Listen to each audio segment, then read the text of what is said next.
വെളിപ്പാട് പുസ്തക പഠനം പാർട്ട് നമ്പർ 12. ദൈവനാമം മഹത്വപ്പെടുമാറാകട്ടെ. സഭാ കാലഘട്ടത്തിലെ മൂന്നാമത്തെ സഭയായ പെർഗമോസിലെ സഭയ്ക്കുള്ള ദൂതിൽ നിന്നുള്ള ആത്മീയ പാഠമായിരുന്നു കഴിഞ്ഞ ക്ലാസ്സിൽ നാം ചിന്തിച്ചുകൊണ്ടിരുന്നത്. വെളിപ്പാട് പുസ്തകം 2-ാം അധ്യായം 12 മുതൽ 17 വരെയുള്ളതായ വേദഭാഗങ്ങളിലാണ് ഇത് രേഖപ്പെടുത്തിയിരിക്കുന്നത്. റോമൻ ചക്രവർത്തിമാരാലുള്ള പീഡകൾക്ക് ഒരു അറുതി വന്ന കാലത്തിനു ശേഷം സഭ ലോകത്തോട് അവിഹിത ബന്ധം സ്ഥാപിച്ച ഒരു കാലഘട്ടത്തിൻ്റെ പ്രത്യേകതയാണ് ഈ ഭാഗങ്ങളിൽ രേഖപ്പെടുത്തിയിരിക്കുന്നത് എന്ന് നാം കാണുകയുണ്ടായി. സകലവിധ അന്ധവിശ്വാസങ്ങളും ഒഴുകി അടിഞ്ഞുകൂടിയ ഒരു കാലഘട്ടമായിരുന്നു പെർഗമോസിലെ കാലഘട്ടം എന്നത് ഒരു ചരിത്ര സത്യമാണ്.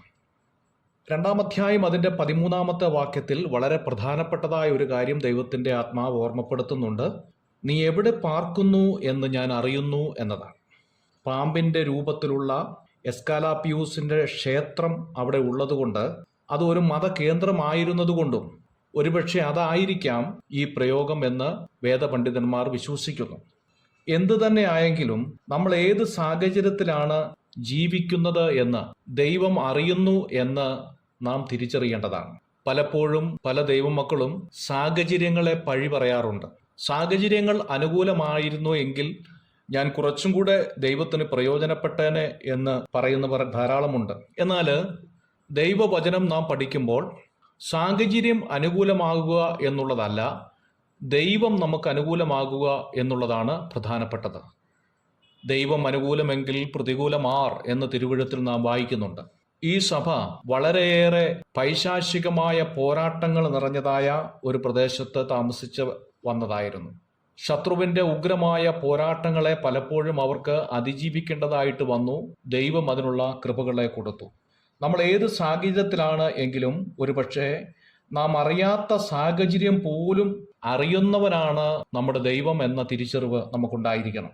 എലീശയുടെ ശിഷ്യനായിരുന്ന ഒരു ബാല്യക്കാരനെ കുറിച്ച് 2 രാജാക്കന്മാരുടെ പുസ്തകം 6-ാം അധ്യായം 3 മുതലുള്ള വാക്യങ്ങളിൽ രേഖപ്പെടുത്തിയിട്ടുണ്ട്. അരാം രാജാവിൻ്റെ സൈന്യം വന്ന് എലീശ പാർത്തിരുന്ന സ്ഥലം വളഞ്ഞപ്പോൾ ബാല്യക്കാരൻ അത് കണ്ട് നിലവിളിക്കുന്നതായി കാണുകയാണ്. പക്ഷേ ബാല്യക്കാരൻ്റെ കണ്ണ് എലീശ തുറന്നു കഴിഞ്ഞപ്പോൾ ദൈവത്തിൻ്റെ കരുതൽ ഉടനെ കാണുകയാണ്. പലപ്പോഴും പ്രതികൂലങ്ങളെ നാം പഴി പറയുമ്പോൾ അവിടെയും ദൈവത്തിൻ്റെ കരുതൽ കാണാതിരിക്കുന്നത് നമ്മുടെ കണ്ണ് ഒരു മൂടൽമഞ്ഞ് പോലെ മങ്ങിയിരിക്കുന്നത് കൊണ്ടാണ് എന്ന് നാം സമ്മതിക്കേണ്ടതായിട്ട് വരും.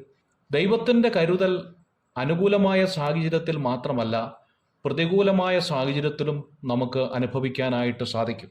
നോഹയെക്കുറിച്ച് നാം വായിക്കുന്നുണ്ട് ഉൽപ്പത്തി പുസ്തകം 6-ാം അധ്യായത്തിൽ. പ്രതികൂലമായ സാഹചര്യത്തിൽ ജീവിച്ചു വന്ന ഒരു വ്യക്തിയായിരുന്നു. എന്നാൽ നോഹയ്ക്ക് ദൈവത്തിൻ്റെ കൃപ ലഭിച്ചു. ഹാനോക്കിനെ കുറിച്ച് നാം വായിക്കുന്നു. ഹാനോക്ക് ദൈവത്തോടു കൂടെ നടന്നു. സാഹചര്യം ഒട്ടും അനുകൂലമല്ലായിരുന്നു എങ്കിലും ദൈവത്തോടു കൂടി പിച്ചുവെച്ച് നടക്കുവാൻ ഹാനോക്കിന് കഴിഞ്ഞു എന്നുള്ളത് അനുഗ്രഹീതമായ കാര്യമാണ്. ഞാനും നിങ്ങളും ആയിരിക്കുന്ന സാഹചര്യം ഒരുപക്ഷെ ഓഫീസോ വീടോ ചുറ്റുപാടോ ഒക്കെ ആത്മീയരുമായി വളരാനായിട്ട് ഒട്ടും സാധിക്കാത്ത സാഹചര്യം ഉളവാക്കുന്നതായിരിക്കാം. എങ്കിൽ പോലും ദൈവം നമുക്ക് അനുകൂലമാണോ എന്നുള്ളത് മാത്രം നാം ചിന്തിക്കേണ്ടതുള്ളൂ. ഏത് പ്രതികൂലങ്ങളെയും അനുകൂലമാക്കാൻ കഴിവുള്ള ഒരു ദൈവം നമ്മളോട് കൂടെ ഉണ്ട് എന്നുള്ളത് നാം ഓർത്തിരിക്കേണ്ടത് ആവശ്യമാണ്. 2 കൊരിന്ത്യർ 2-ാം അധ്യായം അതിൻ്റെ 11-ാമത്തെ വാക്യത്തിൽ പിശാചിൻ്റെ തന്ത്രങ്ങളെ നിങ്ങൾ അറിയാത്തവരല്ലല്ലോ എന്ന് കാണുന്നുണ്ട്.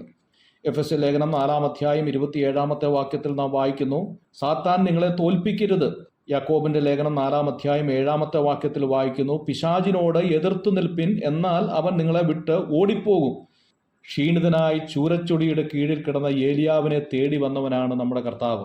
സാഹചര്യങ്ങൾ ഒരുപക്ഷെ നമ്മെ മടുപ്പിച്ചു കളഞ്ഞുവെങ്കിൽ ദൈവസന്നിധിയിലേക്ക് നമ്മുടെ ഹൃദയങ്ങളെ വിളിച്ച് തേങ്ങാൻ നമുക്ക് കഴിഞ്ഞാൽ തേടി വരുന്ന ഒരു കർത്താവുണ്ട്. ഈ ലോകത്തിൽ നമുക്ക് പ്രതികൂലങ്ങളുണ്ട് എങ്കിലും അനുകൂലമായ ദൈവം നമുക്കുണ്ട് എങ്കിൽ അതെത്രയോ അനുഗ്രഹമാണ്. ഈ ദൈവത്തിൽ നമുക്ക് ആശ്രയിക്കുകയും സന്തോഷിക്കുകയും ചെയ്യാം. God bless you.